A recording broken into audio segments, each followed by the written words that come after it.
Hi guys, it's Jaleesa from Perth. What's up? How's everyone doing?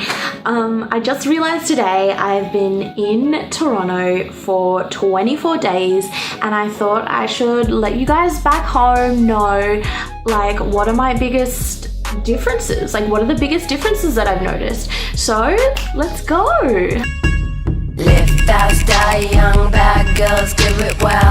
Alright, number one. I'm gonna go with the obvious, the weather. So like today in Toronto it is, let me just Google. It's 11 degrees, a high of 11 degrees. What the fuck? Okay, so the high in Perth, let's have a look in Perth. Let me Google this. Perth, Australia weather. Google. Are you kidding me? It's 29. It's 29. What the hell am I doing here? What the fuck? Number two. So Toronto is super diverse. Now I'm not saying Perth isn't diverse, but I'm just saying when I walk down the street here, I see at least like 6 to 7 ethnicities. That's all I'm saying. That's all I'm saying. Like every time I walk down the street, I'll see like, I don't know, 11 different restaurants from 11 different cultures, which is fantastic. I also like here that they'll never say something like South American restaurant. It'll be like, this is Venezuelan, this is Chilean, this is Brazilian. Like they'll be quite specific in their ethnicity. It's never like, or even like Indian restaurant. It's like, no. This is a Punjabi restaurant, or this is like a restaurant from Madras, or this is a restaurant that's like from Calcutta. Like they'll be quite clear about ethnicity, so which is I really like, and because like India's a huge country, right? So yeah, so ethnicity. Number three, like 50% of Canadians cannot tell the difference between the Australian and the British accent. Like seriously, I remember one time somebody said to me, "Oh, what a beautiful British accent you have." And I was like, what? Like, you've known me for 3 weeks and you thought I was British this whole time? Like, yeah, it's crazy. So I've at least 5 to 6 people say like, oh, I love your British accent. What's England like? I'm like, mate, what? Number four. So obviously the reason I came here was for comedy, it was for improv. So the biggest difference is improv is huge here. It's so well known, it's so well practiced. Every night of the week there's at least one improv show, probably more.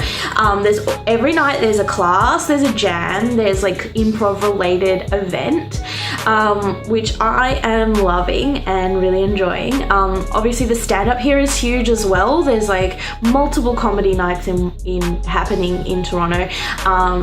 I also have an announcement. I started doing stand-up, but like just like open mic stuff. So but like I went from one gig and I did it, and then I went on the subway and then straight to another gig. So I was able to do 2 gigs in one night, which was pretty cool, right? What wasn't pretty cool is I went from like one gig and doing really well, not to brag, and then I went to the second gig, which I totally bombed, and that was the first time I've done stand-up. So it was like the best of stand-up and the worst of stand-up. It was the best of times and it was the worst of times. So yeah, so that kind of sucked, but it's all a learning experience and it's all good. And the gig I bombed at was 5 people, so it was fine. No one saw my failure, except for all you guys. Now you all know about my failure. Yeah, so improv. I love improv. There's so much happening here. There's so much going on. There's also a general awareness and understanding of what improv is, even by like non-comedians or non-improvisers. I mean, improvisers and comedians, same thing. But like people who aren't involved in improv know what improv is and is like open to going. So I really have a hope that Perth one day will get there, and like one day like improv will be like in the awareness of the general community. But even in Perth, like people don't even know about comedy. Like they don't even know comedy's happening. So I think we've got a long way to go, but it's encouraging to see that this city is like all up in it. Okay, number 5. The biggest difference, number 5, is this baby. Whoop. Okay, let me do that again. Number 5 is this baby. This $5 Canadian note has gotten me into so much trouble here, like you won't even believe it. Particularly when a cashier says, okay, that'll be $10. And I'm like, here you go, here's $10. And they're like, ma'am, this is $5. And I just go, oh, and I die inside. So, I mean, you guys are great. Canadians are great. They apologize. They're so nice. They're really friendly. But this has killed me. This is impolite that you would make your $5 the same color as our $10. Like, that is just rude. I think this is one example where saying I see color is a legitimate excuse. So I see color, guys, but only with money, not with friends. Number 6. The biggest and I would say the best difference is Toronto has a cool ass name for their city. Do you guys want to know what it is?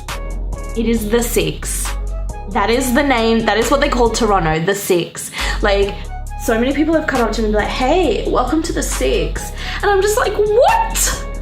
Like, what does Perth have? We need to like campaign Mark McGowan to give us a cool name because we are sucking in the cool name slang department. Like, The6. The6. I was running through the 6 with my woes. Okay, so that was my dad's break. Thanks, guys. Thanks for watching this video. My top 6 differences between Toronto and Perth. I love Toronto. I love Perth. There are some differences and I just wanted to point it out. This isn't like a hate video. This isn't like a we should all destroy Toronto or we should destroy Perth. I just wanted to point out the differences. I love it here. I'm so happy I'm here. I'm also missing Perth a lot, especially that weather aspect. And I mean, I'll be back soon, guys, but thank you so much for watching. Bye. Bye.